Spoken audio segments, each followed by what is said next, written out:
Telugu university అనేటటువంటిది ఒక ప్రత్యేకమైన యూనివర్సిటీ.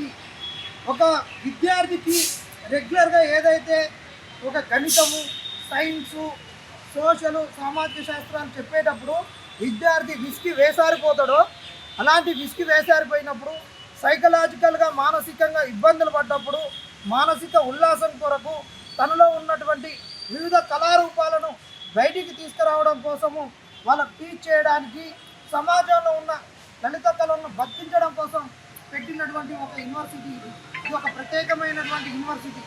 ఈ యూనివర్సిటీ నుంచి పట్టాలు పొందినటువంటి కళాకారులు ఈరోజు ప్రపంచవ్యాప్తంగా ఉన్నారు. ఈరోజు సినీ రంగంలో కూడా ఈ యూనివర్సిటీ నుంచి పోయినటువంటి వాళ్ళు డబ్బింగ్ చెప్పేంత వరకు కూడా వాళ్ళ స్టూడియోలలో సినిమాలను పోస్ట్పోన్ చేసుకున్నటువంటి చరిత్ర ఉంది. సాక్షాత్తు మెగాస్టార్ చిరంజీవి గారే తన సినిమాలను డబ్బింగ్ చెప్పడానికి ఇక్కడి నుంచి వెళ్ళిపోయినటువంటి డబ్బింగ్ ఆర్సీఎం రాజన్న గురించి వెయిట్ చేసినటువంటి రోజులు ఉన్నాయి. ఈ యూనివర్సిటీ చాలా మందిని కనింది. ఆ కన్న పిల్లలు ప్రపంచవ్యాప్తంగా ఉన్నారు. ఈ యూనివర్సిటీకి ఈరోజు నిధులు ఇవ్వకుండా, ఈ యూనివర్సిటీకి బ్యాక్గ్రౌండ్స్ ఇవ్వకుండా, యూనివర్సిటీ బిల్డింగ్ మరామతులకు డబ్బులు ఇవ్వకుండా, స్కాలర్షిప్స్ ఇవ్వకుండా ఇవాళ యూనివర్సిటీలోకి పిల్లలు రాకుండా చేసి యూనివర్సిటీలో పిల్లలు లేరు, యూనివర్సిటీ ఆస్తులు వేరే వాళ్ళకి కట్టబెడతామంటున్నారు.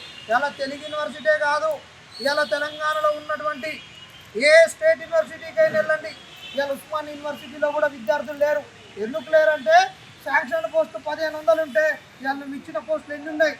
అయ్యా ముఖ్యమంత్రి గారు, నువ్వు వేసినటువంటి విద్యాశాఖ కమిషన్ ఆకునూరు మురళి గారు ఇచ్చిన రిపోర్ట్లనే చూసుకోండి, ఏ యూనివర్సిటీలలో ఎన్ని పోస్టులు ఖాళీ ఉన్నాయి అనేటటువంటిది. ఆ విధంగా ఖాళీలు ఉన్నాయి కాబట్టి విద్యార్థులు రావట్లే. దానిని సాకుగా చెప్పకరి. ఇంకొకటి, ఈరోజు యూనివర్సిటీలో ఒక ఆయనకు కట్టబెట్టడానికి ముందుకు వచ్చారు జయదేవ్ తిరుమలరావు గారని. అయ్యా తిరుమలరావు గారు, మీరు గతంలో ఉస్మాన్ యూనివర్సిటీ పోయిర్రు, వేరే యూనివర్సిటీకి పోయిర్రు, అక్కడి నుంచి మిమ్మల్ని పక్కకు పంపించేసిర్రు. ఎందుకు పంపించారంటే మీరు అందులోకి దూరి వేరే కార్యక్రమాలు చేస్తారనే ఉద్దేశంతో మీ యొక్క తత్వాన్ని పసిగట్టి పోయిర్రు, ఎల్లగొట్టిర్రు. మీ కాడ ఉన్నటువంటి వస్తువులు ఆగమైపోతున్నాయి, మీరు సేకరించినటువంటి జానపద వస్తు సంపద ఆగమైపోతుందని తెలుగు యూనివర్సిటీ నిన్ను ఆశ్రమం ఇచ్చింది. ఎందుకంటే మీరు గతంలో ఇక్కడ చేసి సెంట్రల్ యూనివర్సిటీ పోయారు కాబట్టి మీరు దీన్ని ఆసరగా చేసుకొని యూనివర్సిటీ బిల్డింగ్ మొత్తాన్ని నాకున్న రాజకీయ పలుకుబడితో తెచ్చుకుంటా, దీని తర్వాత దీని మరామతుల కొరకు 5 కోట్లు 10 కోట్లు తెచ్చుకుంటా, అల్లయ్య సగం జోబులు వేసుకుంటా అంటే కుదరదు. మీకున్నటువంటి విలువ మీకున్నది. మీరు మంచి స్కాలరు, మంచి కష్టపడుతున్నారు. ఈ వయసులో కూడా జానపద కళారూపాలను, వాళ్ళ కళారూపాలలో ఉపయోగిస్తున్నటువంటి వస్తు సంపదను, జానపద వస్తు సంపదను సేకరిస్తున్నందుకు కృతజ్ఞతలు. ఆ విలువ ఉన్నది. ఆ విలువను అక్కడి వరకే కాపాడుకుంటే మీకు గొప్పతనం ఉంటుంది. కానీ ఈ వయసులో ఆ వస్తు సంపదను అడ్డం పెట్టుకొని మీరు వేరే రకంగా ఆర్థికంగా ఎదుగుతానికి చేస్తుంటే కుదరదు. అయ్యా మీరు చేసిరు కదా, ఆ వస్తు సంబంధాన్ని ట్రైబల్ మ్యూజియానికి ఇవ్వండి, లేకుంటే నేషనల్ ట్రైబల్ యూనివర్సిటీకి ఇవ్వండి, లేదంటే ఒక ఏదైనా ఇన్స్టిట్యూషన్కి ఇస్తే వాళ్ళే పెట్టుకుంటారు కదా. నువ్వే దానికి కస్టోడియన్ ఉండాలేంది, నువ్వే దాన్ని కాపాడాలనే ఉంది. అయ్యా నువ్వు కన్న బిడ్డకు పెళ్లి చేస్తే బిడ్డ నీ అమ్మటే ఉంటుందా? ఎప్పుడు అత్తగారింటికి పోదా? నువ్వు ఉన్న రోజులు దాన్ని సంరక్షించినావు వస్తు సంపదను. ఏదైనా యూనివర్సిటీకి వాళ్ళు చేసుకుంటారు, దానికి నాకే ఉండాలి. ఈ యూనివర్సిటీల నుండి ఆస్తులు రావాలి, బిల్డింగులు రావాలి, ఏంది ఒక రాపించుకుంటారు కదా ఆర్టీసీ భూముల్ని, అది ఇట్ని రూపాయకు, ₹10, ₹2 లీజు, అట్లా లీజు అగ్రిమెంట్ చేసుకొని దీన్ని ఏమన్నా కమర్షియల్ ఎంటిటీ చేద్దాం అనుకుంటున్నావా? ఖబర్దార్ రేవంత్ రెడ్డి, నువ్వేగా మీరు కనుక ఇలాంటి వాళ్ళకి ఇచ్చి చేస్తుంటే ఊపినేది లేదు. ఇది ఒక్క యూనివర్సిటీ కాదు, తెలంగాణలో ఉన్న ఏ యూనివర్సిటీలో నుంచైనా, ఏ ప్రభుత్వ సంస్థ నుంచైనా ఇంచు జాగాను ప్రభుత్వం వేరే వాళ్ళకి అప్పచెప్తామంటే ఊకునేదని చెప్తున్నాం, ఖబర్దార్ అని చెప్తున్నాం. ఎవడొస్తాడు ఎవరి జాగిరు కాదు ఇది, ఇది విద్యార్థుల జాగిరు. మీరు ఏదైనా రాజకీయం చేయదలుచుకుంటే, భూములు అమ్ముకోదలుచుకుంటే అమ్ముకోరి. ఆల్రెడీ RRR వచ్చింది, అక్కడ ఏదో 4th ఎస్టేట్ సిటీ అనేది వచ్చింది, ఇంకేదో వచ్చింది, అక్కడ చేసుకోరు. కానీ మా దగ్గర వ్యాపారాలు చేస్తే ఊకునేది అనేది జయదేవ్ తిరుమలరావు గారు మీకు మంచిగా చెప్తున్నాం. ఇంతకు మించి కనుక నువ్వు ఎక్కువ వచ్చినావు అనుకో నీకు ఇచ్చే మర్యాద ఉండదు. రాజకీయ నాయకుల దగ్గర ఏ విధంగా మాట్లాడతామో నీకు కూడా విలువ లేకుండా అదే మాట్లాడాల్సి వస్తుంది. విలువ తగ్గించుకోకు, ఉన్న విలువను కాపాడుకోమని చెప్తున్నాం. మీరు మీ వ్యక్తిగత హోదాకు, మీ గౌరవానికి భంగం కలగకుండా ఉండడం కొరకు మీకున్న వస్తువులను మీరు తీసుకొని పోండి. లేని పక్షంలో మేము దీన్ని ట్రైబల్ వెల్ఫేర్ డిపార్ట్మెంట్కు అప్పగిస్తాం. వాళ్ళు ఏం చేసుకుంటారో చేసుకోండి.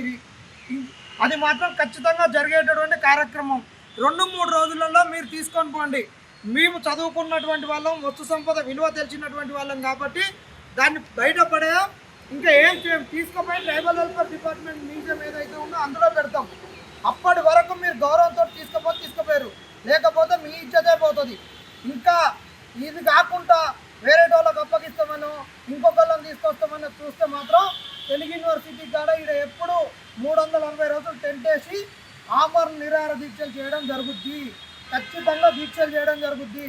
తెలుగు యూనివర్సిటీ కళారూపాలకు నిలయము. ప్రతిరోజు ఒక కళారూపంతో ధర్నాలు రాస్తారోకులు చేసి మేము చేసేటటువంటి దాంతో ప్రజలకు చైతన్యం చేస్తాం. గుర్తుపెట్టుకో, తెలంగాణ ఉద్యమంలో తెలుగు యూనివర్సిటీ పాత్ర ఏందో గుర్తుపెట్టుకో. కమాన్ దగ్గర యూనివర్సిటీ ఎన్సీసీ గేట్ దగ్గర శవాలను ఆడ కట్టింది తెలుగు యూనివర్సిటీ వాళ్ళు. ఆ పక్కనున్న ఆంధ్ర మహిళా సభకు తెలంగాణని రాసింది తెలుగు యూనివర్సిటీ వాళ్ళు. తెలంగాణ రోజు ఏపీ ఉంటే టీజీ అని రాసింది తెలుగు యూనివర్సిటీ వాళ్ళు.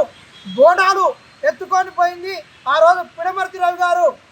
ఉస్మానియా యూనివర్సిటీలో జనవరి 5కు ఒక పెద్ద బహిరంగ సభ పెట్టి ఆంధ్రాలో సంక్రాంతి పండగకు పోయిన వాళ్ళు అటే పోవాలని చెప్పినటువంటి సభకు తెలుగు యూనివర్సిటీని బోనాలు శివశక్తులతో బేరీలతో పోయినటువంటి వాళ్ళు తెలుగు యూనివర్సిటీ వాళ్ళు. ఈ విధంగా ఎన్నో కళారూపాలతోటి తెలంగాణ ఉద్యమంలో కీలక పాత్ర పోషించినటువంటి వాళ్ళు. ఇది ముదిరి ఉత్తరవేళ్ళు అవుతుంది. అంతవరకు మీరు తెచ్చుకోకూడదు. ప్రతి యూనివర్సిటీ భూమిని కాపాడుకునే బాధ్యత తెలుగు యూనివర్సిటీ విద్యార్థులు తీసుకుంటారు అనేది ప్రభుత్వానికి హెచ్చరిస్తున్నాం. అంత కాకముందే మీరు ఆలోచించుకొని నిర్ణయాలు వినిపించుకోవాలి.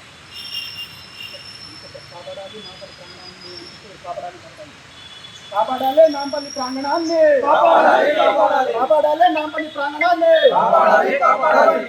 రేవంత్ రెడ్డి కాపాడాలి తెలుగు యూనివర్సిటీ, కాపాడాలి.